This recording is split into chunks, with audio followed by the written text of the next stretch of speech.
গুম খুনের ৩ মামলায় ১৫ সেনা কর্মকর্তা কারাগারে, ভার্চুয়াল হাজিরার সুবিধা চেয়ে ট্রাইব্যুনালে আবেদন, ভুক্তভোগীদের সন্তোষ, সেনাপ্রধানের প্রশংসা উপদেষ্টার। প্রধান উপদেষ্টার সঙ্গে কিছুক্ষণের মধ্যে বৈঠকে বসছে এনসিপি প্রতিনিধি দল। এজেন্ডায় নির্বাচন, সংস্কার ও বিচার। সন্ধ্যায় আলোচনায় বসবে জামায়াত। আন্দোলনের শরিকদের সঙ্গে আসন সমঝোতা করবে বিএনপি, জানালেন মির্জা ফখরুল। সরকার থেকে দলীয় লোক না সরালে সুষ্ঠু নির্বাচন নিয়ে শঙ্কা আমির খসরুর। নির্বাচন নিয়ে কোনো বেআইনি নির্দেশ দেবে না ইলেকশন কমিশন। চাপে নতি স্বীকার না করে প্রশাসনকে হিম্মতের সঙ্গে কাজ করার নির্দেশ। পক্ষপাতিত্ব করলে ব্যবস্থার হুঁশিয়ারি। এবং সংঘবদ্ধ ধর্ষণের শিকার জুলাই শহীদ কন্যার আত্মহনন। পটুয়াখালীতে অপ্রাপ্তবয়স্ক ৩ আসামির সাজা, 2 জনের 13 বছর ও 1 জনের 10 বছরের কারাদণ্ড।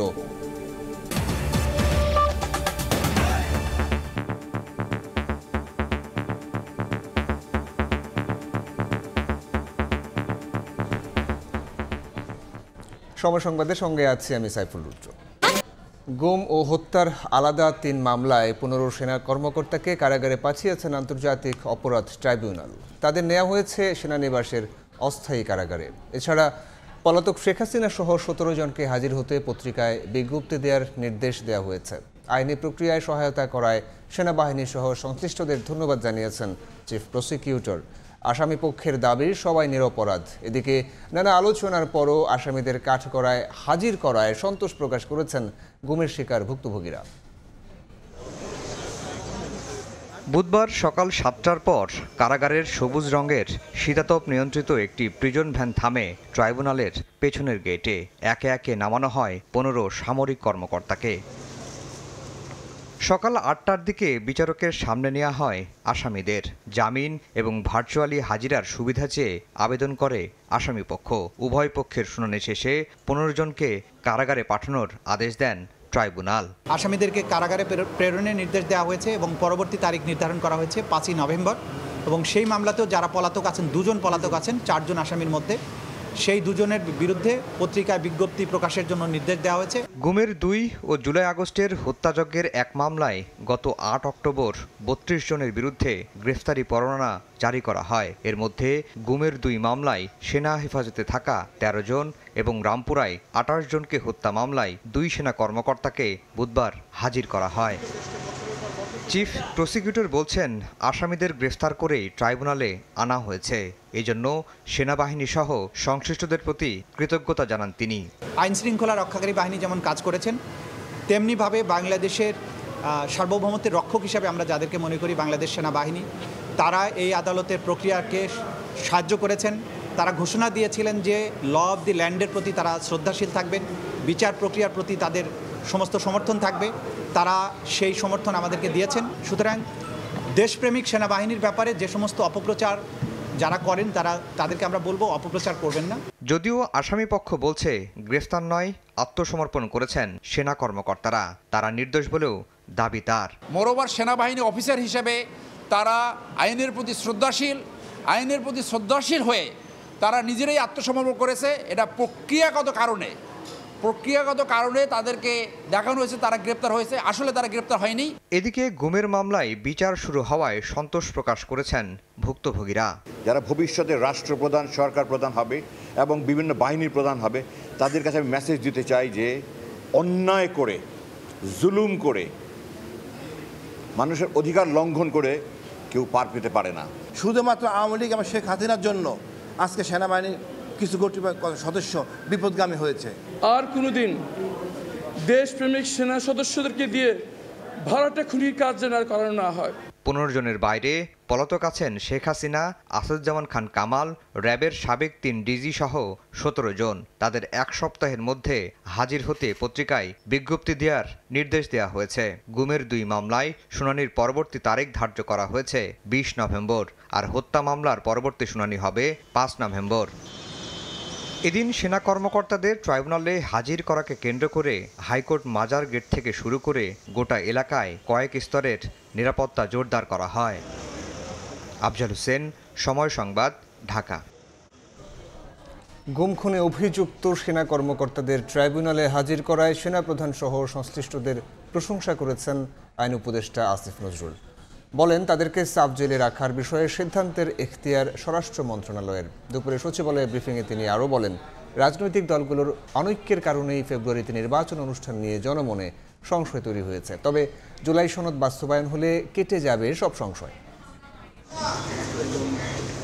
গুম খুনের ৩ মামলায় ১৫ সেনা কর্মকর্তাকে ট্রাইব্যুনালে হাজির করলে তাদের গ্রেপ্তার দেখিয়ে ঢাকা সেনানিবাসের সাব জেলে পাঠান বিচারক। বুধবার দুপুরে সচিবালয়ে ব্রিফিংয়ে আইন উপদেষ্টা আসিফ নজরুল বলেন, অভিযুক্ত সেনা কর্মকর্তাদের ট্রাইব্যুনালে হাজির করায় সেনাপ্রধানসহ সবার সহযোগিতা প্রশংসনীয়। জানান, আসামিদের সাব জেলে রাখার সিদ্ধান্তের এখতিয়ার স্বরাষ্ট্র মন্ত্রণালয়ের।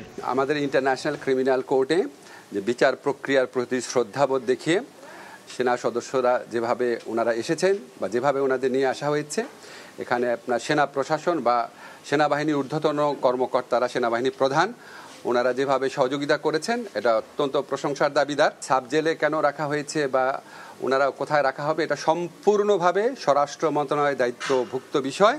ওনারা যেটা প্রয়োজন, ওনারা যেটা অ্যাপ্রোপ্রিয়েট মনে করবেন, এটা ওনারা করবেন। সরকারের স্পষ্ট ঘোষণা সত্ত্বেও ফেব্রুয়ারিতে নির্বাচন নিয়ে মানুষের মধ্যে সংশয় কেন জানতে চাইলে রাজনৈতিক দলগুলোর মধ্যে অনৈক্যকে দায়ী করেন আইন উপদেষ্টা। বলেন, জুলাই সনদ বাস্তবায়নে অগ্রগতি হলে কেটে যাবে সংশয়। রাজনৈতিক দলগুলোর মধ্যে যেরকম অনৈক্য থাকে আপনার, ওনারা একজন আরেকজনের বিরুদ্ধে যেভাবে বলে ওইটার কারণে হয়তো। তবে আমার ধারণা, যখন আমরা জুলাই সনদ বাস্তবায়নের ক্ষেত্রে বাস্তব অগ্রগতি দেখব, এই সম্পর্কে সকল সংশয় খুব দ্রুত তখন আশা করি কেটে যাবে। নির্বাচনে স্বচ্ছতা নিশ্চিতে নিয়োগ বদলি সহ যে কোনো পরিবর্তন এবং জনপ্রশাসনের সার্বিক দিক এখন থেকে প্রধান উপদেষ্টা তত্ত্বাবধান করবেন বলে জানান উপদেষ্টা। এটা ওনারা বলেছে, এটা উপদেষ্টা পরিষদ, আমাদের প্রধান উপদেষ্টা সিদ্ধান্ত নেবেন। উনি জনপ্রশাসনের দায়িত্ব আরো ক্লোজলি মনিটর করবেন, এটা বলেছেন। অন্তর্বর্তী সরকারকে তত্ত্বাবধায়ক সরকারের ভূমিকা নিতে বিএনপির যে আহ্বান, বর্তমান সরকার সেভাবেই নিরপেক্ষতা বজায় রেখে কাজ করছে বলেও দাবি করেন ডক্টর আসিফ নজরুল। নিরপেক্ষ ভূমিকা পালন করার জন্য প্রধান উপদেষ্টা এমনকি অ্যাসুরেন্স দিয়েছেন। প্রসূন আশিস, সময় সংবাদ, ঢাকা। শেখ হাসিনা, আসাদুজ্জামান খান কামাল ও চৌধুরী আবদুল্লাহ আল মামুনের বিচার শেষ হচ্ছে বৃহস্পতিবার। সেদিনই ট্রাইব্যুনাল জুলাই আগস্টের হত্যাযজ্ঞের এই মামলার রায়ের দিন ধার্য করবেন বলে জানিয়েছে প্রসিকিউশন। আজ যুক্তিতর্ক উপস্থাপন শেষে হাসিনা কামালের খালাসের প্রত্যাশা করেন ট্রাইব্যুনাল নিযুক্ত আইনজীবী। দায় থেকে বাঁচতেই সাবেক আইজিপি মামুন রাজসাক্ষী হয়েছেন বলেও দাবি করেন তিনি। গত ৩রা আগস্ট জুলাই আগস্টের হত্যাযজ্ঞের মামলায় বিচার শুরু হয় শেখ হাসিনা, আসাদুজ্জামান খান কামাল ও সাবেক আইজিপি চৌধুরী আবদুল আল মামুনের। এরপর ২৮ কার্যদিবসে ৫৪ সাক্ষীর জবানবন্দি এবং ৬ কার্যদিবস যুক্তিতর্ক উপস্থাপন করে প্রসিকিউশন। শেখ হাসিনা ও কামালের পক্ষে ৩ দিনের যুক্তিতর্ক উপস্থাপন করা হয়, যা শেষ হয় বুধবার। এদিন যুক্তিতর্কে সাবেক আইজিপি মামুনের রাজসাক্ষী হওয়া নিয়ে প্রশ্ন তোলেন স্টেট ডিফেন্স। বলেন, দায় থেকে বাঁচতেই এই পথ বেছে নিয়েছেন তিনি। উনি যা বলেছেন উনিকে নিজেকে বাঁচার সেভ করার জন্য বলেছেন। এই ওনার বলার যে সমস্ত অভিযোগ অন্যদের উপরে এনেছেন, এই মর্মে ওনার সঙ্গে প্যারালাল করে কোনো সাক্ষী নাই। অতএব যেহেতু ওনার সঙ্গে প্যারালাল করে কোনো সাক্ষী নাই, অতএব সেই সাক্ষীকে আমি ডিসএগ্রি করছি। আন্দোলন দমনে শেখ হাসিনা মারণাস্ত্র ব্যবহারের নির্দেশ দেননি। হাসিনা কামালের বিরুদ্ধে কোনো অভিযোগই প্রসিকিউশন প্রমাণ করতে পারেনি বলেও দাবি করেন ট্রাইব্যুনাল নিযুক্ত আইনজীবী। আমার আসামি বিরুদ্ধে সমস্ত চার্জ গঠিত হয়েছে, সেই চার্জে তারা দণ্ডিত হওয়ার মতো উপযুক্ত নয় এবং সাক্ষ্য প্রমাণে রাষ্ট্রপক্ষ তাদের সন্দেহাতীতভাবে প্রমাণ করতে পারে নাই। বিধায় আমি আসামিরা নিরঙ্কুশ এবং সম্মানের সহিত খালাস পাবেন। প্রসিকিউশন বলছে, বৃহস্পতিবার পাল্টা যুক্তিতর্ক উপস্থাপন করবেন চিফ প্রসিকিউটর। সমাপনী বক্তব্য দেবেন অ্যাটর্নি জেনারেলও। এরপরই রায়ের দিন ধার্য করবেন ট্রাইব্যুনাল। রায়ের সর্বোচ্চ সাজা মৃত্যুদণ্ড হবে বলে প্রত্যাশা প্রসিকিউশনের। আফজাল হোসেন, সময় সংবাদ, ঢাকা। ২০০২ সালে সাতক্ষীরায় শেখ হাসিনার গাড়িবহরে হামলার ঘটনায় বিস্ফোরক ও বিশেষ ক্ষমতা আইনের মামলায় সাবেক এমপি হাবিবুল ইসলাম হাবিব সহ ৪৪ জনকে খালাস দিয়েছেন হাইকোর্ট। বিচারপতি মাহবুবুল ইসলামের দ্বৈত বেঞ্চ এ রায় দেন। রায়ে আদালত বলেন বিচার প্রক্রিয়া ছিল ত্রুটিপূর্ণ। রাষ্ট্রপক্ষের আইনজীবী বলেন কোনো ঘটনা না ঘটলেও বিগত সরকারের আমলে আদালতকে ব্যবহার করে সাজা দেওয়া হয়েছিল। এর আগে একই ঘটনায় হত্যা চেষ্টা মামলাতেও খালাস পান আসামিরা। শেখ হাসিনার গাড়িবহরের হামলার মামলা পদ্ম আদালত এটা নিম্ন আদালতে ৪৪ জন আসামিকে যাবজ্জীবন কারাদণ্ড দেয়। আজকে মহামান্য হাইকোর্ট ডিভিশন সকল আসামিকে দুইটা মামলার থেকে খালাস প্রদান করেছেন। মাননীয় বিচারপতি মুবিনা আশরাফ আপিলটা শুনেছেন, শুনে ৪৬ জনের ৪ জন তো মারা গেছে, ৪৬ জনকে বেকুশে খালাস দিয়েছে। রাষ্ট্রীয় অতিথি ভবন যমুনায় প্রধান উপদেষ্টার সঙ্গে সৌজন্য সাক্ষাৎ করেছেন বাংলাদেশে নবনিযুক্ত জার্মান রাষ্ট্রদূত ডক্টর রুডিগার লর্ডস। এ সময় প্রধান উপদেষ্টা রাষ্ট্রদূতকে অভিনন্দন জানিয়ে আশা প্রকাশ করেন তার মেয়াদকালে বাংলাদেশ ও জার্মানির বন্ধুত্বপূর্ণ সম্পর্ক নতুন উচ্চতায় পৌঁছাবে। সাক্ষাৎকালে রাষ্ট্রদূত অন্তর্বর্তী সরকারের প্রতি সমর্থন ব্যক্ত করেন এবং ফেব্রুয়ারির জাতীয় নির্বাচনের প্রস্তুতি সম্পর্কে খোঁজখবর নেন। এ সময় রাষ্ট্রদূত সংস্কার উদ্যোগ, বিশেষ করে জুলাই সনদের প্রশংসা করেন। তিনি বলেন রাজনৈতিক দলগুলোকে আলোচনায় বসতে দেখা ইতিবাচক। প্রধান উপদেষ্টা বলেন ফেব্রুয়ারি নির্বাচন যেন শান্তিপূর্ণ ও উৎসবমুখর হয়, সেজন্য সরকার সর্বোচ্চ প্রচেষ্টা চালাচ্ছে। চলমান রাজনৈতিক সংলাপের অংশ হিসেবে প্রধান উপদেষ্টা ডক্টর মোহাম্মদ ইউনূসের সঙ্গে বৈঠকে বসছে এনসিপি। বিকেল 4:45টার দিকে প্রধান উপদেষ্টার সরকারি বাসভবন যমুনায় প্রবেশ করেছেন দলটির প্রতিনিধি দলের সদস্যরা। নাহিদ ইসলাম ছাড়াও প্রতিনিধি দলে আছেন সার্জিস আলম ও সামান্থা শারমিন। কিছুক্ষণের মধ্যে এই বৈঠক শুরু হবে। এরপর সন্ধ্যা 6টায় প্রধান উপদেষ্টার সঙ্গে বৈঠক করবে জামায়াতে ইসলামের প্রতিনিধি দল। এর আগে গতকাল সন্ধ্যায় বিএনপি নেতাদের সঙ্গে বৈঠক করেন প্রধান উপদেষ্টা।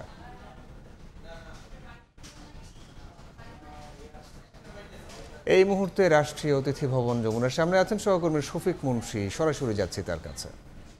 শফিক, প্রধান উপদেষ্টা ডক্টর মোহাম্মদ ইউনূসের সাথে সাক্ষাতের জন্য কিছুক্ষণ আগে রাষ্ট্রীয় অতিথি ভবন যমুনায় এসেছেন এনসিপির আহ্বায়ক নাহিদ ইসলামের নেতৃত্বে দলটির একটি প্রতিনিধি দল। এবং আমরা যে বিষয়টি জেনেছি যে এই প্রতিনিধি দলে অন্য অনেক নীতি নির্ধারণী নেতৃবৃন্দও কিন্তু উপস্থিত আছেন এবং তাদের সংখ্যা হয়তোবা ৪ থেকে ৫ জন। এবং আমরা যে বিষয়টি প্রাথমিকভাবে এখন পর্যন্ত জানতে পেরেছি যে প্রধান উপদেষ্টার সাথে মূলত আগামী দিনে যে জাতীয় নির্বাচন সে বিষয়ে কিন্তু বিস্তারিত কিছু আলোচনা এনসিপি নেতৃবৃন্দ করবেন। একই সাথে এনসিপির দলীয় প্রতীক সংক্রান্ত একটি জটিলতা দীর্ঘদিন যাবৎ নির্বাচন কমিশনের সাথে হয়ে আসছে, সে বিষয়ে কিন্তু তারা আলোচনা করতে পারেন বলেই আমরা প্রাথমিকভাবে জানতে পেরেছি। আমরা যে বিষয়টি দেখেছি যে প্রথমে কিন্তু এখানে উপস্থিত হয়েছিলেন দলটির সিনিয়র যুগ্ম আহ্বায়ক সামান্থা শর্মা এবং তারপর একটি সাদা গাড়িতে করে দলটির আহ্বায়ক সহ অন্যান্য নেতৃবৃন্দ যারা আছেন তারা কিন্তু ইতিমধ্যে প্রবেশ করেছেন। এবং প্রধান উপদেষ্টার সাথে আজকের এই সাক্ষাৎকালীন সময়ে অন্য কয়েকজন উপদেষ্টাও কিন্তু উপস্থিত থাকতে পারেন বলে আমরা প্রাথমিকভাবে জেনেছি। আমরা আরও যে বিষয়টি জানতে পেরেছি যে আগামী নির্বাচনে সবার জন্য যেন লেভেল প্লেইং ফিল্ড নিশ্চিত হয়, সে বিষয়টি আজ তাদের আলোচনায় বেশ গুরুত্ব পাবে। একই সাথে গুরুত্ব পাবে যে জুলাই সনদ স্বাক্ষরিত হয়েছে, সেই জুলাই সনদের আইনি ভিত্তির প্রক্রিয়াটা আসলে কেমন হবে সে বিষয়ে কিন্তু তারা বিস্তারিত আলোচনা করবেন বলেই আমরা এ পর্যন্ত জানতে পেরেছি। আরেকটি যে বিষয় যে বিগত সরকারের আমলে যারা বিভিন্ন ধরনের অপরাধের সাথে জড়িত ছিল এবং এই 2024 সালের জুলাই আগস্ট আন্দোলনের সময় যারা নানা ধরনের অপরাধমূলক কর্মকাণ্ড এবং গণহত্যার সাথে জড়িত ছিল তাদের বিচার প্রক্রিয়ার অগ্রগতি নিয়েও কিন্তু আজ এনসিপির যে নেতৃবৃন্দ আছেন তারা প্রধান উপদেষ্টার সাথে আলোচনা করবেন বলে আমরা জেনেছি। আমরা আরও যে বিষয়টি জানতে পেরেছি যে বিকেল 5টা থেকে এই শুরু হওয়া আলোচনাটি শেষ হবে 6টায় এবং 6টায় বাংলাদেশ জামায়াতে ইসলামের প্রতিনিধি দলও কিন্তু এখানে প্রধান উপদেষ্টার সাথে আলোচনা করতে আসবেন। তো এই ছিল আমার কাছে প্রধান উপদেষ্টার সরকারি যে বাসভবন রাষ্ট্রীয় অতিথি ভবন যমুনা, তার সামনে থেকে এই চলমান যে দুটি দলের সাথে আলোচনা কর্মসূচি আছে সে ব্যাপারে সর্বশেষ। রাজনৈতিক দলগুলোর সঙ্গে আলোচনার খবরাখবর জানাচ্ছিলেন সহকর্মী শফিক মুন্সি। যুগপৎ আন্দোলনের শরিকদের কয়েকটি আসন ছেড়ে দেওয়া হবে তা এখনও চূড়ান্ত হয়নি। আলোচনার মাধ্যমে নির্বাচনী আসন ছাড় দেবে বিএনপি। সময় সংবাদে দেয়া সাক্ষাৎকারে কথা জানিয়েছেন বিএনপি মহাসচিব মির্জা ফখরুল ইসলাম আলমগীর। তিনি বলেন, নির্বাচনী জোটে এনসিপি আসবে কিনা তা জানতে অপেক্ষা করতে হবে। স্বৈরাচার বিরোধী আন্দোলনের শরিকদের নিয়ে জাতীয় সরকার গঠনের ইঙ্গিত দেন মির্জা ফখরুল। আহমদ সালিনের রিপোর্ট। একাদশ জাতীয় সংসদ নির্বাচনের পর ২০ দলীয় জোট বিলুপ্ত করে আওয়ামী লীগ সরকারের বিরুদ্ধে যুগপৎ আন্দোলনে নামে বিএনপি ও তার মিত্ররা। আলাদা আন্দোলন করলেও তাদের কর্মসূচির ধরন ছিল প্রায় একই রকম। ২৪-এর অভ্যুত্থানের পর ডক্টর মোহাম্মদ ইউনূসের নেতৃত্বে অন্তর্বর্তী সরকার গঠন হলে সামনে আসে কবে হবে জাতীয় নির্বাচন। ২০২৬ সালের ফেব্রুয়ারি মাসে জাতীয় নির্বাচন অনুষ্ঠানের আয়োজন করে। আগামী ফেব্রুয়ারিতে নির্বাচনের ঘোষণায় ভোটের প্রস্তুতি নিচ্ছে রাজনৈতিক দলগুলো। একই সঙ্গে চলছে জোট ও আসন বিন্যাস নিয়ে দেন দরবার। নির্বাচনী জোট ও আসন বন্টন নিয়ে বিএনপির ভাবনার বিষয়ে সময় সংবাদকে দলটির মহাসচিব জানান, জোট নিয়ে না ভাবলেও শরিক দলগুলোর আসন বন্টন নিয়ে চলছে আলোচনা। ক্ষমতায় গেলে গঠন হবে জাতীয় সরকার। এই ব্যাপারে আলোচনা হচ্ছে, কোনো সুনির্দিষ্ট কোনো সংখ্যা নির্ধারিত হয়নি। যে দলগুলোর সঙ্গে আমরা যুগপৎ আন্দোলন করেছি, সেখানে কিন্তু আমাদের একটা আন্ডারস্ট্যান্ডিংয়ের মধ্যে দিয়েই করেছি যে আমরা যুগপৎ আন্দোলন করব, নির্বাচন করব। নির্বাচনের পরে যে দলগুলো আমরা আন্দোলন করেছিলাম তাদেরকে নিয়ে আমরা একটা ন্যাশনাল গভর্নমেন্ট তৈরি করবো। আমরা তো ওই জায়গাতেই আছি, এখন ওখান থেকে সরিনি। সুতরাং জোট হবে কি না এটা আমরা এখনো বলতে পারছি না। জাতীয় সরকারে এখন আমাদের সঙ্গে যারা থাকবেন, একমত হবেন, তারাই আসবে। ইসলামী দলগুলোর জোট নিয়ে বিএনপির মাথা ব্যথা নেই বলেও জানান মির্জা ফখরুল। বিএনপির রাজনৈতিক জোটে এনসিপি যুক্ত হতে পারে কিনা এমন প্রশ্নের জবাবে ইতিবাচক ছিলেন মির্জা ফখরুল। অসম্ভব নয়, এগুলো তো ডিপেন্ড করে লাস্ট মোমেন্ট, সেটা আপনার পর্যন্ত অপেক্ষা করতে হয়। এই ধরনের জোট টোটের ব্যাপারে লাস্ট মোমেন্ট পর্যন্ত অপেক্ষা করতে হয়। একটা হচ্ছে আপনার জামাত ইসলাম, এনসিপি আর বোধহয় ইসলামী আন্দোলন আছে, তিনটা দল। তারা তো আপনার সেই ধরনের জোট তো তারা করেন, এবং এনসিপি তো বলেই দিয়েছে যে তারা নির্বাচনে আসবে। জামাত ইসলাম বলেছে নির্বাচনে আসবে। জামাত ইসলাম তো নির্বাচনে বিলবোর্ড টিলবোর্ড সব লাগিয়ে দিয়েছে, দেখলেন তো। মনোনয়ন প্রত্যাশীদের বিষয়ে মির্জা ফখরুল জানালেন, কিছু প্রক্রিয়ার মধ্য দিয়ে বাছাই করা হবে কারা হবে বিএনপির প্রার্থী। নমিনেশনের ব্যাপারে এখনো কিছুই হয়নি। এগুলো আপনারা জানবেন যখন আমরা এটা জানাবো, বা তার জন্য তার কতগুলো প্রক্রিয়া আছে, সেই প্রক্রিয়াগুলো শেষ হলেই আমরা জানাবো। নির্বাচনের সময়ে অন্তর্বর্তী সরকারের নিরপেক্ষতা নিয়ে নিজেদের অবস্থান পুনর্ব্যক্ত করেন বিএনপি মহাসচিব। তাদের এখনই সময় যে তাদের সব কেয়ারটেকার গভর্নমেন্ট ভাবে তাদেরকে যেন সবাই বুঝতে পারে, দেখতে পারে, এটা এখন কাজ শুরু করে দেওয়া উচিত আর কি, কেয়ারটেকার গভর্নমেন্ট হিসেবে। আহমেদ সালেহীন, সময় সংবাদ, ঢাকা।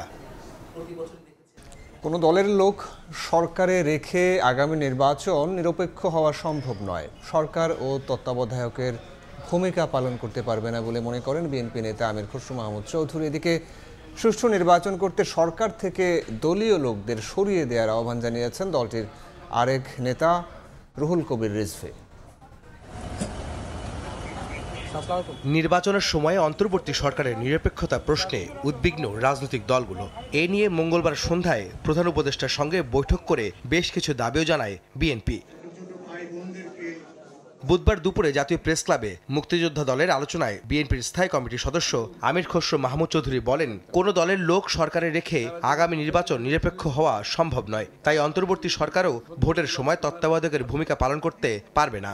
সরকারের ভিতরে, সরকারের বাইরে যারা নিরপেক্ষতাকে ভঙ্গ করার সুযোগ আছে তাদেরকে রেখে নিরপেক্ষতা রক্ষা করা যাবে না। আর যারা আগামী নির্বাচনে অংশগ্রহণ করবে অথবা যারা কোনো দলের সাথে সম্পৃক্ত আছে, কোনো দলের সাথে যারা নিজেদেরকে আইডেন্টিফাই করেছে, তাদের সরকারে থাকলে সেটা কেয়ারটেকার সরকারের ভূমিকা পালন করতে পারবে না।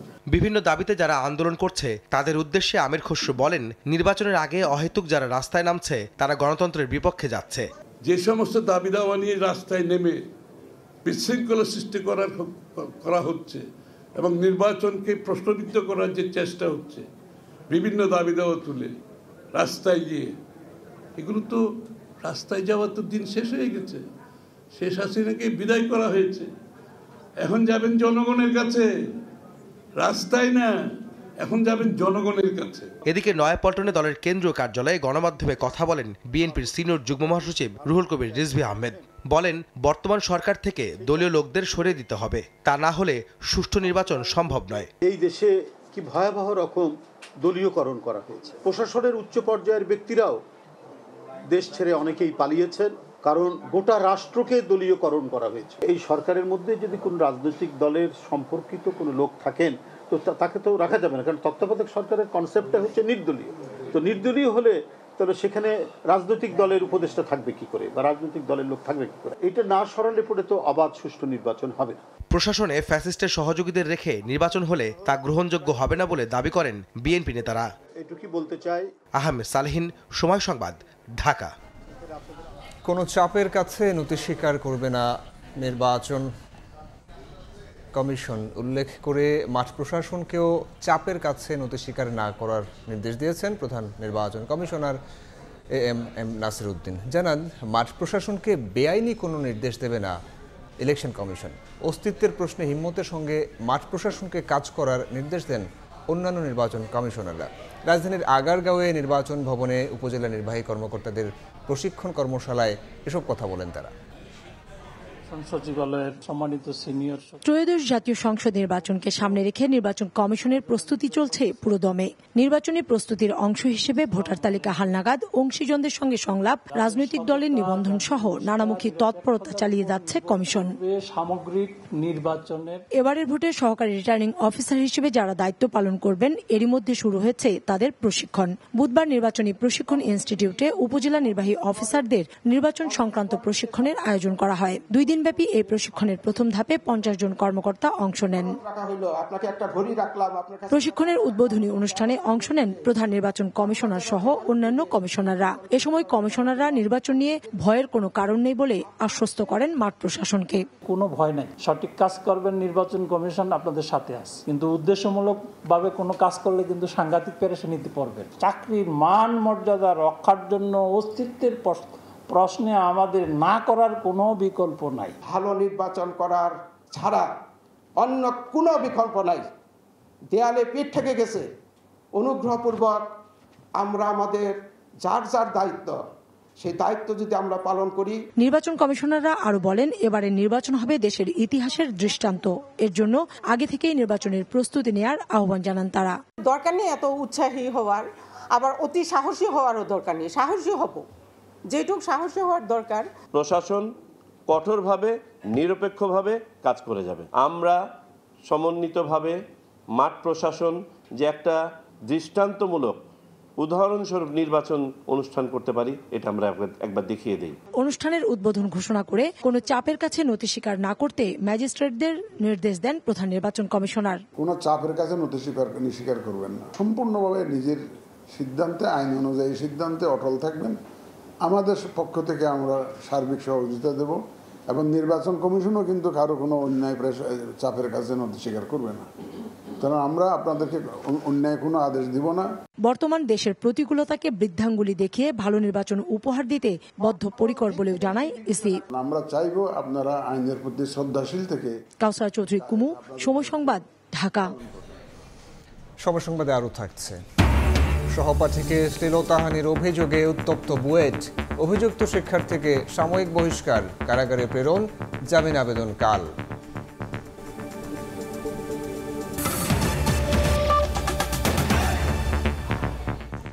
জুলাই শহীদ কন্যা লামিয়াকে সংঘবদ্ধ ধর্ষণ ও পর্নোগ্রাফি মামলায় 2 আসামিকে 13 বছর করে এবং 1 আসামিকে 10 বছরের কারাদণ্ড দিয়েছেন পটুয়াখালীর আদালত। এ সময় আসামিরা আদালতে উপস্থিত ছিলেন, তবে রায়ে অসন্তোষ জানিয়েছে লামিয়ার পরিবার।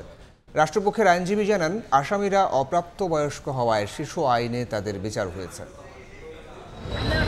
কড়া নিরাপত্তার মধ্য দিয়ে বুধবার সকালে আলোচিত জুলাই শহীদ কন্যা লামিয়াকে সংঘবদ্ধ ধর্ষণ মামলার 3 আসামিকে পটুয়াখালীর নারী ও শিশু নির্যাতন দমন ট্রাইব্যুনালের বিচারক নীলুফার শিরিনের আদালতে হাজির করা হয়। ধর্ষণের দায়ে অভিযুক্ত সাকিব, সিফাত ও ইমরান মুন্সিকে 10 বছর করে এবং পর্নোগ্রাফি নিয়ন্ত্রণ আইনে সাকিব ও সিফাতকে আরও 3 বছরের বিনাশ্রম কারাদণ্ডাদেশ দেন বিচারক। আদালতে উপস্থিত ছিলেন লামিয়ার পরিবারের সদস্যরাও। রায়ে অসন্তোষ প্রকাশ করে আসামিদের ফাঁসির দাবি জানান তারা। যে রায় হয়েছে তাতে আমি সন্তুষ্ট না, আমি চাইছি মৃত্যুদণ্ড, আমি চাইছি ফাঁসি। আমার মাইয়া নাই পৃথিবীর বুকে, আমি এই রায়তে সন্তুষ্ট না। 10 বছর শাস্তি এলে তো এই শাস্তি তো মানা যায় না, ফাঁসিতে ঝুলানো হইতে। আর এত বড় ছেলে বা মেয়ে লোকেরা এত বড় সাবাস বাংলাদেশ হইতে না। গত 18 মার্চ সন্ধ্যায় দুমকি উপজেলার পাঙ্গাশি এলাকায় বাবার কবর জিয়ারত শেষে নানাবাড়ি ফেরার পথে লামিয়াকে সংঘবদ্ধ ধর্ষণ করা হয়। পরদিন নির্যাতিতা বাদী হয়ে দুমকি থানায় মামলা করেন। 1 মে আদালতে অভিযোগপত্র দাখিল করেন মামলার তদন্তকারী কর্মকর্তা। প্রথমে 2 জনের নাম থাকলেও পরে তদন্তে ইমরান মুন্সির নামও যুক্ত করা হয়। 3 আসামির বয়স 18 বছরের নিচে হয় তাদের বিরুদ্ধে শিশু আইনে অভিযোগ গঠন করা হয়। আসামিদেরকে ইতিপূর্বে মামলা বিচার কার্যক্রম শুরু হওয়ার পূর্বে শিশু সাব্যস্ত করছে, সেহেতু শিশু আইনে আসামি ইমরান মুন্সিকে 10 বছর এবং সিফাত মুন্সি এবং ইমরান মুন্সিকে 3 বছর করে সাজা প্রদান করে। এখন যশোর কারাগারে থাকবে সংশোধন কেন্দ্রে। যখন তাদের বয়স 18 বছর 1 মাস হবে তখন তাদেরকে প্রচলিত যে আমাদের জেলা কারাগার আছে সেই কারাগারে আনবে এবং সেখানে তারা সেই কারাভোগ করবে। ঘটনার 1 মাস পর 26 এপ্রিল রাজধানীর শেকেরটেক এলাকার একটি ভাড়া বাসা থেকে লামিয়ার ঝুলন্ত মরদেহ উদ্ধার করা হয়। পরিবারের দাবি, ন্যায় বিচার না পাওয়ার শঙ্কা ও মানসিক চাপ থেকেই আত্মহত্যা করেন তিনি। শিকদার জাবির হোসেন, সময় সংবাদ, পটুয়াখালী। সহপাঠীকে শ্লীলতাহানি, সাইবার বুলিং ও ধর্মীয় অনুভূতিতে আঘাতের মামলায় বুয়েট শিক্ষার্থী শ্রীশান্ত রায়কে কারাগারে পাঠিয়েছেন আদালত। জামিন শুনানি কাল। তবে তার বিরুদ্ধে ধর্ষণের অভিযোগের সত্যতা মেলেনি বলে জানিয়েছে পুলিশ।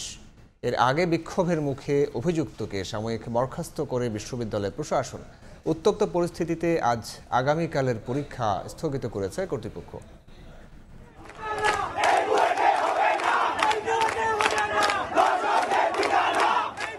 মঙ্গলবার মধ্যরাত থেকেই উত্তাল বুয়েট ক্যাম্পাস। সহপাঠীকে শ্লীলতাহানি, ধর্মীয় অনুভূতিতে আঘাত ও সাইবার বুলিংয়ের অভিযোগ ওঠে শ্রীশান্ত রায়ের বিরুদ্ধে। হল থেকে বেরিয়ে ক্যাম্পাসে বিক্ষোভ করেন ক্ষুব্ধ শিক্ষার্থীরা। উত্তপ্ত পরিস্থিতিতে রাতে শ্রীশান্তকে হেফাজতে নেয় পুলিশ। পরে তাকে সাময়িক বহিষ্কার করে বিশ্ববিদ্যালয় কর্তৃপক্ষ। বুধবার সকালে শ্রীশান্তের বিরুদ্ধে সাইবার সুরক্ষা আইনে চকবাজার থানায় মামলা করে বিশ্ববিদ্যালয় প্রশাসন। পরে আদালত তাকে কারাগারে পাঠায়। বৃহস্পতিবার মামলার তদন্ত কর্মকর্তার উপস্থিতিতে জামিন শুনানির দিন ধার্য করা হয়। আপাতত তাকে আদালতে উপস্থাপনের মাধ্যমে জেল হাজতে প্রেরণ করা হয়েছে। পরবর্তীতে মামলা তদন্তের স্বার্থে প্রয়োজন হলে আমরা রিমান্ড চাইব। পুলিশ বলছে, শ্রীশান্তের বিরুদ্ধে ধর্ষণের অভিযোগের সত্যতা মেলেনি। তবে সামাজিক যোগাযোগ মাধ্যমে নারী সহপাঠীকে শ্লীলতাহানি, সাইবার বুলিং, ধর্মীয় অনুভূতিতে আঘাত করার প্রমাণ পাওয়া গেছে। ধর্মীয় অনুভূতিতে আঘাত করা বা যে কোনো সাইবার স্পেস ব্যবহার করার মাধ্যমে কাউকে শ্লীলতাহানি বা কারো ধর্মীয় অনুভূতিতে আঘাত করার বিষয়গুলো রয়েছে।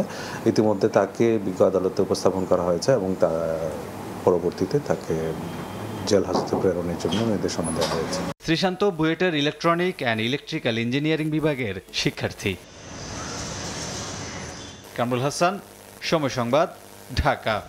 পরিকল্পনা থেকে শুরু হয় যে যাত্রা, তা শেষ হয় সঙ্গীর হাতে নির্মম খুনের মাধ্যমে। দক্ষিণ কেরানীগঞ্জের পরিত্যক্ত ডোবা থেকে উদ্ধার করা হয় এক ব্যাটারি চালিত রিকশা চালকের লাশ। হত্যা রহস্য উদ্ঘাটন করেছে পিবিআই ঢাকা জেলা। দুপুরের সংবাদ সম্মেলনে ঘটনার আদ্যপান্ত তুলে ধরেন ঢাকা জেলার police super. Jalal Sikdar battery চালিত রিকশা চালকের আড়ালে ছিনতায় জড়িত। প্রায় রাতের আধারে রিকশা চালাতে চালাতে করেন ছিনতাই। 2 বছর ধরে এ যাত্রায় তার সঙ্গী ছিলেন শেখ নূর। প্রতিদিনের মতো 26 সেপ্টেম্বর রাতে বাসা থেকে বের হয়ে আর ফেরেননি জালাল। ভোরে তার স্ত্রী ফোন দিলেও বন্ধ পান মোবাইল। পরদিন 27 সেপ্টেম্বর সন্ধ্যায় দক্ষিণ কেরানীগঞ্জ থানা পুলিশের মাধ্যমে জানতে পারেন স্বামীর মৃত্যু সংবাদ। আমার স্বামী খেলা দেখছে, 12টার সময় ঘরে মনে বেরিয়েছে, বেরিয়ে রাস্তায় গেছে। আমি মনে করছি আমার স্বামী আসবে, তারপর আসে নাই। 2টা বাজে ফোন দিছে, গেরেজে বলে গেছে গাড়ি নিয়ে। পরে ফোন দিয়েছে যারা নিচ্ছে মারা লেগে। পরে আমরা তো জানি না, আমরা তো মনে করছি আমার স্বামী 8টা বাজে বাসায় আসবে, তাহলে 8টা বাজে বাসায় আসে না। তদন্তে নামে পিবিআই তথ্য প্রযুক্তির সহায়তায় অভিযান চালিয়ে গ্রেফতার করা হয় জালালের সঙ্গী নূরকে। জিজ্ঞাসাবাদে বেরিয়ে আসে হত্যার রহস্য। বুধবার সংবাদ সম্মেলনে সংস্থাটির ঢাকা জেলার পুলিশ সুপার জানান, ছিনতাইয়ের উদ্দেশ্যে বেরিয়ে সে রাতে কোনো সুযোগ না পেয়ে জালালের অটোরিকশাতেই ছিনতাইয়ের পরিকল্পনা করেন নূর। নূর শেখ হচ্ছে হত্যাকারী আর আমাদের ভিকটিম হচ্ছে জালাল। দুজনের পরিচিত, পূর্ব পরিচিত, একসঙ্গে কাজ করতেন, রিক্সা চালাতেন। বেসিক্যালি তারা রাতে রিক্সা চালানোর কথা বলে বের হতেন। টার্গেট খুঁজে যদি টার্গেট পেতেন তাহলে এইভাবে আইদার চুরি করতেন অথবা বাধা আসলে তখন মেরে হোক, আহত করে হোক অথবা হত্যা করে হোক, এইভাবে তারা তাদের টার্গেট বা অ্যাচিভ তারা করতেন আর কি। পিবিআই বলছে জালালকে জুসের সঙ্গে ঘুমের ওষুধ মিশিয়ে অচেতন করে নূর, পরে গামছা পেঁচিয়ে শ্বাসরোধে হত্যা করে লাশ ফেলে দেয় ডোবায়। জুস খাওয়ার কিছুক্ষণের মধ্যেই উনি অজ্ঞান হয়ে যান, অচেতন হয়ে পড়েন। তারপরে উনি ওনার পরিকল্পনা মোতাবেক তার সঙ্গে গামছা ছিল, আমরা গামছাটি জব্দ করেছি, এই যে আপনারা দেখতে পাচ্ছেন, সেই গামছা দিয়ে তাকে গলা পেঁচিয়ে শ্বাসরোধ করে হত্যা করে। ছিনতাইকৃত অটোরিকশাটি মোজাম্মেল নামের আরও এক আসামির কাছে ৩০,০০০ টাকায় বিক্রি করে পালিয়ে যায় নূর। দুজনই আদালতে ১৬৪ ধারায় স্বীকারোক্তিমূলক জবানবন্দি দিয়েছে। মাহাদ ইসলাম ধ্রুব, সময় সংবাদ। শাহজালাল বিমানবন্দরের কার্গো ভিলেজে অগ্নিকাণ্ডের পর পঞ্চম দিনে এসে বেড়েছে পণ্য খালাস। তবে একটি মাত্র গেট দিয়ে খালাসের কাজ চলায় মালামাল পেতে কিছুটা ভোগান্তি পোহাতে হচ্ছে বলে জানান সিএনএফ এজেন্টরা। হযরত শাহজালাল আন্তর্জাতিক বিমানবন্দরের কার্গো ভিলেজে ভয়াবহ অগ্নিকাণ্ডের পর দ্বিতীয় দিনের মতো স্বল্প পরিসরে চলছে আমদানি করা পণ্য খালাসের কাজ। সকাল থেকেই বিমানবন্দরের ৯ নম্বর গেটের সামনে তাই অপেক্ষা করছেন আমদানিকারক প্রতিনিধি ও সিএনএফ এজেন্টরা। অগ্নিকাণ্ডের পর বিশ্বের বিভিন্ন দেশ থেকে যে পরিমাণ মালামাল আসছে তা বিমানবন্দরের ৯ নম্বর ফটকের পাশে বিমানের হ্যাঙ্গারে রাখা হচ্ছে। সেখানে এনবিআর-এর দাপ্তরিক কাজ শেষ করে মালামাল বের করতে পারছেন ব্যবসায়ীরা।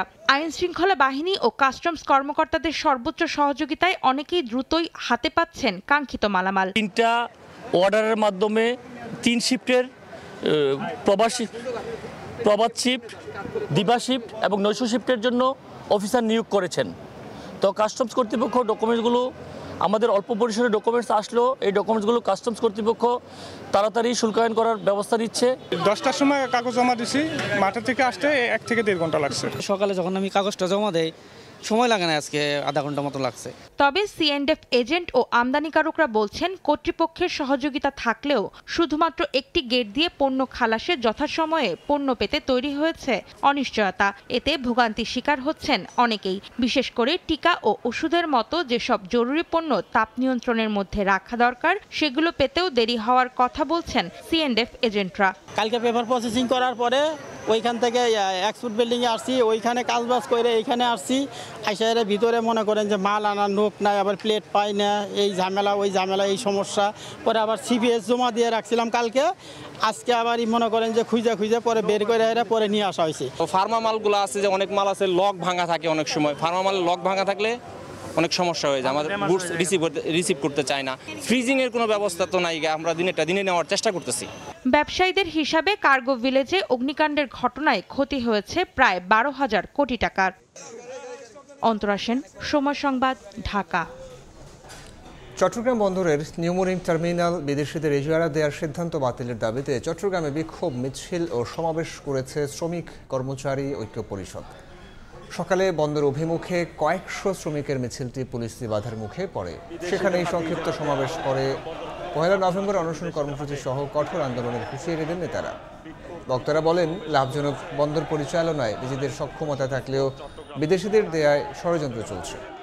বন্দরকে ক্ষতিগ্রস্ত করে এমন কোনো সিদ্ধান্ত সরকারকে নিতে দেয়া হবে না বলে হুঁশিয়ারি করেন তারা। শ্রমিক নেতারা বলেন, দেশের বন্দর বিদেশিদের দিলে বহিঃশত্রুর হুমকির মুখে পড়বে বন্দর। এদিকে মাশুল বাড়ানো সহ একই দাবিতে কর্মসূচি পালন করছে পরিবহন শ্রমিক ও ব্যবসায়ী সহ বিভিন্ন সংগঠন। যান্ত্রিক ত্রুটিতে দিনাজপুরের বড়পুকুরিয়া তাপবিদ্যুৎ কেন্দ্রের 3টি ইউনিট পুরোপুরি বন্ধ হয়ে যাওয়ায় লোডশেডিংয়ের কবলে শিল্প কলকারখানা সহ পুরো উত্তরাঞ্চল। বর্তমানে 525 মেগাওয়াট ক্ষমতাসম্পন্ন 3টি ইউনিট থেকে জাতীয় গ্রিডে বিদ্যুৎ সরবরাহ সম্ভব হচ্ছে না। এতে বিদ্যুতের উপর নির্ভরশীল জেলার চালক সহ বিভিন্ন উৎপাদনমুখী প্রতিষ্ঠান ক্ষতিগ্রস্ত হচ্ছে। দুর্ভোগে পুরো শিল্প খাত। এর আগে 16 অক্টোবর 3 নম্বর এবং 19 অক্টোবর 1 নম্বর ইউনিট যান্ত্রিক ত্রুটির কারণে বন্ধ ঘোষণা করা হয়। এছাড়া 2020 সালের নভেম্বর মাস থেকে দ্বিতীয় ইউনিট বন্ধ রয়েছে। তবে তৃতীয় ইউনিটের মেরামত কাজ দ্রুত চলছে। 1 সপ্তাহের মধ্যেই ইউনিটটি আবারও চালু করা সম্ভব হবে বলে জানান কেন্দ্রের প্রধান প্রকৌশলী মোহাম্মদ আবু বকর সিদ্দিক। সরকারি 4টি ব্যাংকের খেলাপি ঋণ দাঁড়িয়েছে 1.5 লাখ কোটি টাকায়। ফলে বেসরকারি খাতের মতো সরকারি ব্যাংকেরও সম্পদ মূল্যায়ন করার পরিকল্পনা নিচ্ছে সরকার। এতে কারিগরি সহায়তা দেবে বিশ্বব্যাংক। ওয়াশিংটন ডিসিতে এমনটাই জানিয়েছেন অর্থ উপদেষ্টা। তবে ব্যাংকগুলোর বিষয়ে চূড়ান্ত সিদ্ধান্ত রাজনৈতিক সরকারকে নিতে হবে বলে জানান তিনি। যুক্তরাষ্ট্র থেকে কাজল আব্দুল্লাহ রিপোর্ট। বিগত কয়েক দশকে সরকারি, বেসরকারি ও বিদেশি মিলিয়ে 61টি তফসিলি ব্যাংকে প্রায় 20 লাখ কোটি টাকার আমানত থাকলেও এর 4 ভাগের 1 ভাগ নানাভাবে লুটপাটে বেহাত হয়েছে ব্যাংক থেকেই। এমন প্রেক্ষাপটে দুর্বল হয়ে পড়া 5টি বেসরকারি ব্যাংক একীভূত করার প্রক্রিয়া শুরু করেছে সরকার। আরও কয়েকটিতে চলছে অডিট কার্যক্রম। এই অনিয়মের প্রতিযোগিতায় পিছিয়ে নেই সরকারি শীর্ষ ব্যাংকগুলো। গত ডিসেম্বরে রাষ্ট্রের 4 ব্যাংকের খেলাপি ঋণ ছিল 1,33,025 কোটি টাকা। জুনে তা দাঁড়িয়েছে 1,46,362 কোটি টাকায়। 6 মাসের ব্যবধানে এসব ব্যাংকে খেলাপি ঋণ বেড়েছে 13,337 কোটি টাকা। এর মধ্যে সোনালী ব্যাংকে খেলাপি ঋণ 19,818 কোটি টাকা আর জনতা ব্যাংকে 72,107 কোটি টাকা ছাড়িয়ে গেছে। এবার রাষ্ট্রীয়, সোনালী, জনতা, অগ্রণী ও রূপালী এই 4টি ব্যাংকের সম্পদ মূল্যায়ন করতে চায় অন্তর্বর্তী সরকার। এতে কারিগরি সহায়তা দেবে বিশ্বব্যাংক। সরকারি ব্যাংকের আমরা অ্যাসেট কোয়ালিটি রিভিউ করব, এটা অবশ্য IMF-কে বলেছি, এবং ওয়ার্ল্ড ব্যাংকও বলছে ওরা কারিগরি সহায়তা দেবে, কারণ ওই প্রফেশনাল অডিট ফার্মকে দিয়ে করা যায়, EY, KPMG, ওদের প্রাইস ওয়াটার, এবং ওরা এক্সপেন্সিভ আর কি, ওরা কারণ ওদের ব্যালেন্স শিট অনেক বড়, তো সেই হিসাবে ওরা করবে। প্রাথমিকভাবে সরকারি 4টি ব্যাংকের সম্পদের অবস্থা পর্যালোচনা করলেও এসবের মধ্যে কোনো ব্যাংক একীভূত বা বেসরকারি খাতে ছেড়ে দেওয়া হবে কিনা এমন প্রশ্নে উপদেষ্টা জানান, অন্তর্বর্তী সরকারের মেয়াদে সব সম্ভব নয়। অ্যাসেট কোয়ালিটি রিভিউটা করতে পারবো, এটা কয়েক মাস লাগবে, এটা করে ফেলবো, কিন্তু এটাকে একবার হাত দিয়ে এটা নতুন করে একেবারে মার্জ বা ইসে করা হয়তো একটু ডিফিকাল্ট হবে। অনিয়মে দিশাহারা বেসিক ও পদ্মা ব্যাংক নিয়ে আপাতত কোনো সিদ্ধান্ত নেই অন্তর্বর্তী সরকারের। কাজল আব্দুল্লাহ, সময় সংবাদ, ওয়াশিংটন ডিসি, যুক্তরাষ্ট্র। সময় সংবাদে আরও থাকছে। হাঙ্গেরিতে পুতিনের সঙ্গে আলোচনার উদ্যোগ স্থগিত করল হোয়াইট হাউস। ইউক্রেন যুদ্ধ নিয়ে আর আগ্রহ নেই ট্রাম্পের, বৈঠক করে নষ্ট করতে চান না সময়।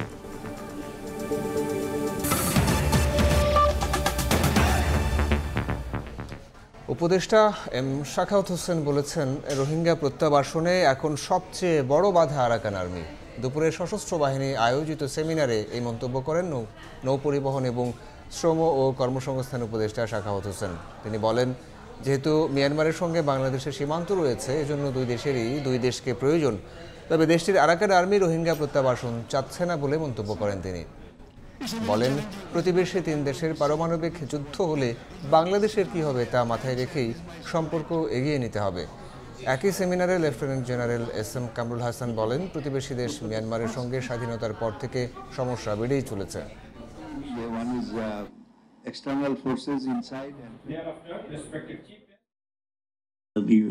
The Myanmar or Rakhine has only one country which is the border, and that's Bangladesh.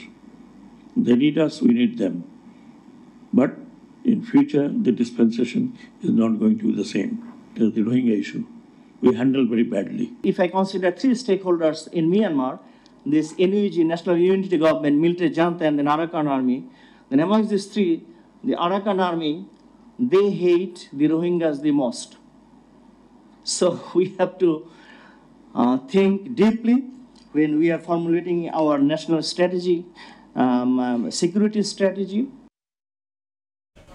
বিআরটিএ-কে নিয়ন্ত্রক থেকে সেবামূলক সংস্থা করার বিষয়ে সরকার কাজ করছে বলে জানিয়েছেন সড়ক পরিবহন উপদেষ্টা। জাতীয় সড়ক দিবসের আলোচনা সভায় অংশ নিয়ে তিনি জানান, ড্রাইভিং লাইসেন্স পদ্ধতিতে বড় ধরনের পরিবর্তন আসছে। জেলা পর্যায়ে মোটরসাইকেল চালকদের মাঝে 10,000 হেলমেট বিতরণ করা হবে বলেও জানান উপদেষ্টা। দেশে গত 12 বছরে 67,890টি সড়ক দুর্ঘটনায় সড়কে প্রাণ গেছে 1,16,726 জনের। 1,65,021 জন হয়েছেন আহত। সম্প্রতি এমন তথ্য দিয়েছে বাংলাদেশ যাত্রী কল্যাণ সমিতি। আর এ সংখ্যাটি বলে দেয় কতটা নিরাপদ দেশের সড়ক ও পরিবহন ব্যবস্থা। প্রায় 40 লাখের বেশি মানসম্মত হেলমেট ও নিরাপদ গতি কমবে জীবন ও সম্পদের ক্ষতি। এই প্রতিপাদ্যে পালিত হয়েছে জাতীয় সড়ক দিবস। এ উপলক্ষে বুধবার রাজধানীর তেজগাঁওয়ে আলোচনা সভার আয়োজন করে সড়ক ও জনপথ অধিদপ্তর। 2024 জুলাই আলোচনা সভায় বক্তব্য রাখেন প্রধান উপদেষ্টার বিশেষ সহকারী মোহাম্মদ খোদাবক্স চৌধুরী। আধুনিক স্কুল তৈরি করে চালকদের আন্তর্জাতিক মানের প্রশিক্ষণ দেওয়ার আহ্বান জানান তিনি। আধুনিক ড্রাইভিং স্কুল তৈরি করে সেখানে ড্রাইভারদের আন্তর্জাতিক মানসম্পন্ন অর্থাৎ নিয়ম অনুযায়ী প্রশিক্ষণ শুরু করবেন। মালিক সমিতি এবং শ্রমিক সমিতির নেতৃবৃন্দকে আমি দীর্ঘদিন যাবৎ অনুরোধ করে আসছি যে আপনারা এই স্কুল প্রতিষ্ঠা করেন। নিরাপদ সড়ককে আমি অনুরোধ করব আপনারা উদ্যোগ নিয়ে আসেন। দুর্ঘটনা রোধে গুরুত্বপূর্ণ ব্যস্ত সড়কে ব্যাটারি চালিত রিকশা বন্ধের দাবি জানান নিরাপদ সড়ক আন্দোলনের মহাসচিব সাইফুল আলম। আমাদের ঢাকা শহরের সবথেকে বড় সংকট বর্তমানে হচ্ছে অবৈধ ব্যাটারি চালিত রিকশা এবং জায়গায় জায়গায় সড়ক দখল হচ্ছে, ফুটপাত দখল হচ্ছে।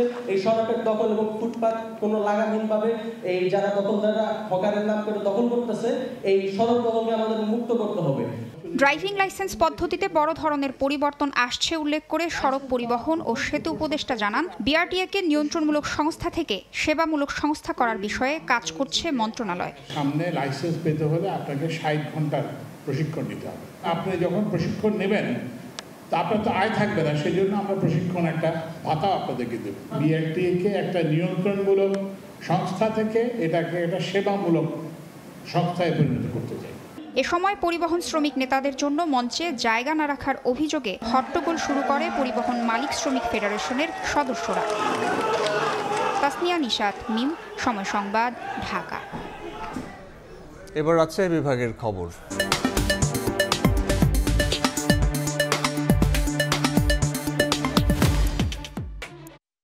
দু সালে প্রায় ৩,৫০০ ভাতাভোগীর জুন থেকে আগস্ট পর্যন্ত ৩ মাসের মা ও শিশু ভাতার প্রায় ৮৮ লাখ টাকা মোবাইল নম্বর পরিবর্তন করে তুলে নিয়েছে একটি হ্যাকার চক্র। হতদরিদ্র গর্ভবতী নারীরা প্রতি মাসে মা ও শিশুর সরকারি ভাতা পান ৮৫০ টাকা। মহিলা অধিদপ্তর ৩ বছর ধরে এই ভাতার টাকা দেওয়ার কথা থাকলেও নিয়মিত ভাতার টাকা পান না বেশিরভাগ নারী। হাবিবুর রহমান পাপ্পুর তোলা ছবিতে বিস্তারিত জানাচ্ছেন সাইফুর রহমান রকি। রাজশাহীর বাগমারা উপজেলার ঝিনা গ্রামের সামিরা খাতুন স্বামী কাঠমিস্ত্রির কাজ করায় কোনো মতে টেনেটুনে চলে সংসার। তাই অসহায় ও দুস্থ গর্ভবতী নারীদের জন্য মা ও শিশুর সরকারি ভাতার জন্য আবেদন করেন তিনি। ২.৫ বছর ধরে মাসে ৮৫০ টাকা করে সরকারি ভাতার টাকা মোবাইল ব্যাংকিং এর মাধ্যমে পান তিনি। কিন্তু ২০২৪ সালের জুন থেকে আগস্ট এই ৩ মাসে শুধু বাগমারা উপজেলায় ১৪৬৭ জন ভাতাভোগীর মোবাইল নম্বর পরিবর্তন করে টাকা হাতিয়ে নেয় একটি হ্যাকার চক্র। বাকি ৮ উপজেলায় ২,০০০-এর অধিক ভাতাভোগীর টাকা হাতিয়ে নিয়েছে চক্রটি। ভাতার জন্য আবেদন করার পর 4 বার পাওয়া গেছে টাকা কি করেছে আমরা বলতে পারবো না। বিষয়টি স্বীকার করে ঊর্ধ্বতন কর্তৃপক্ষকে অবহিত করার কথা জানান বাগমারা উপজেলা মহিলা বিষয়ক কর্মকর্তা। প্রাথমিক ধারণা থেকে আমার মনে হয়েছে যে এটা হ্যাকারদের কাজ। অ্যাকাউন্ট থেকে এরা নাম্বারটা চেঞ্জ করে তারা টাকাটা তুলে নিয়েছে। এদিকে তথ্য প্রযুক্তি ব্যবহার করে ঘটনার সঙ্গে জড়িতদের গ্রেপ্তারের চেষ্টা চলছে বলে জানায় পুলিশ। হ্যাকার যারা অপরাধী তারা সে যেই হোক না কেন আমরা তাদেরকে আইনের আওতায় নিয়ে আসতেছি। সাইবার ট্রাইব্যুনালে করা মামলাটি বর্তমানে তদন্ত করছেন police bureau of investigation PBI. সপ্তাহখানেক আগে 4 জন হ্যাকারকে গ্রেপ্তার করেছে পুলিশ। জেলায় সরকারি ভাতাভোগীর সংখ্যা ৭,০০০। সাইফুর রহমান রকি, সময় সংবাদ, রাজশাহী। এবার আন্তর্জাতিক প্রসঙ্গ। মার্কিন প্রেসিডেন্ট ডোনাল্ড ট্রাম্প ও রাশিয়ার প্রেসিডেন্ট ভ্লাদিমির পুতিনের আসন্ন বুদাপেস্ট বৈঠক অনির্দিষ্টকালের জন্য স্থগিত করা হয়েছে। পুতিনের সঙ্গে বৈঠক করে সময় অপচয় করতে চান না ট্রাম্প। এছাড়া হোয়াইট হাউস জানিয়েছে আপাতত এই বৈঠকের কোনো প্রয়োজন নেই। এরই মধ্যে ইউক্রেনের চেরনিভিভ অঞ্চলে রুশ হামলায় নিহত হয়েছেন অন্তত 4 জন। জবাবে ইউক্রেনীয় ড্রোন হামলায় গেল সপ্তাহে 20 জন বেসামরিক নাগরিক নিহত হয়েছেন বলে দাবি করেছে রুশ পররাষ্ট্র মন্ত্রণালয়।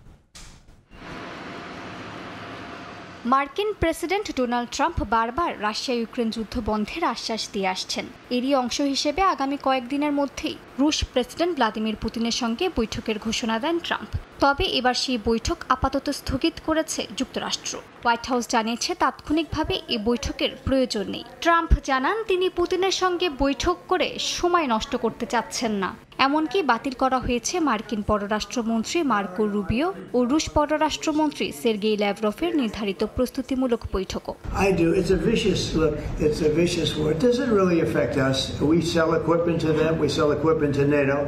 And NATO gives it to Ukraine, but we don't pay anything anymore. Biden spent $350 billion The war would have never happened if I were president. Tomahawk ক্ষেপণাস্ত্র সরবরাহে যুক্তরাষ্ট্রের সিদ্ধান্ত স্থগিত করায় রাশিয়া কূটনীতিতে আগ্রহ হারিয়েছে বলে দাবি করেছেন ইউক্রেনের প্রেসিডেন্ট ভলোদিমির জেলেনস্কি। স্থানীয় সময় মঙ্গলবার নিজের ভাষণে জেলেনস্কি বলেন, মস্কো এখন সময় ক্ষেপণ ও সামরিক চাপ বাড়ানোর কৌশল নিচ্ছে, যা ভবিষ্যৎ আলোচনার সম্ভাবনাকেই দূরে ঠেলে দিচ্ছে। অন্যদিকে পররাষ্ট্রমন্ত্রী সার্গেই ল্যাভরভ জানান, যুক্তরাষ্ট্রের সঙ্গে হওয়া আগের আলোচনাগুলোই শান্তি প্রতিষ্ঠার ভিত্তি। তিনি জানান, আলাস্কা সম্মেলনে ট্রাম্প পুতিন যে সমঝোতায় পৌঁছেছিলেন, রাশিয়া তার বাইরে যায়নি। বলেন, এই মুহূর্তে যুদ্ধ থামানো সম্ভব না।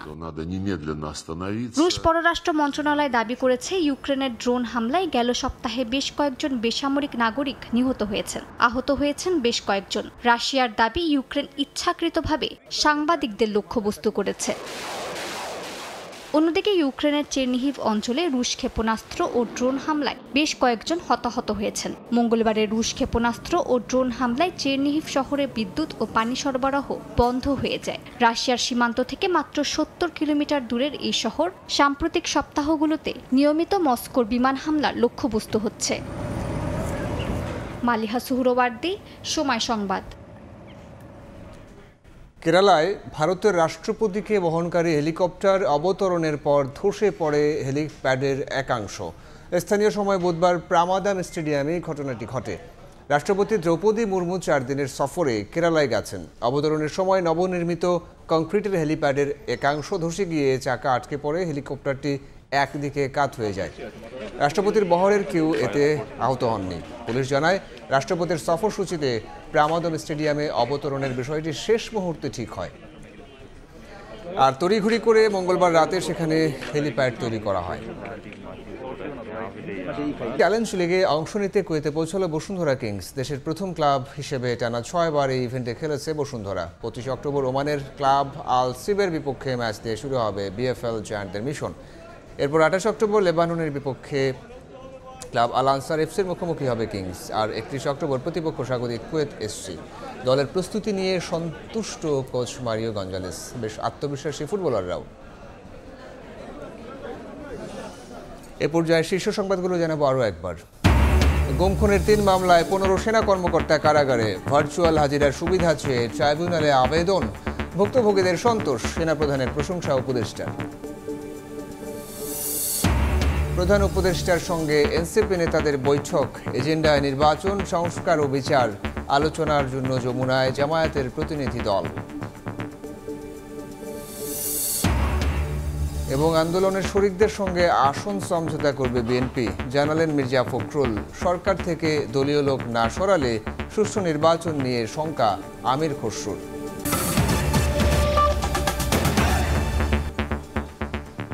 এই ছিল বিকেল 5টার সময় সংবাদে। বাংলা সময় নিয়ে সঙ্গে থাকবেন।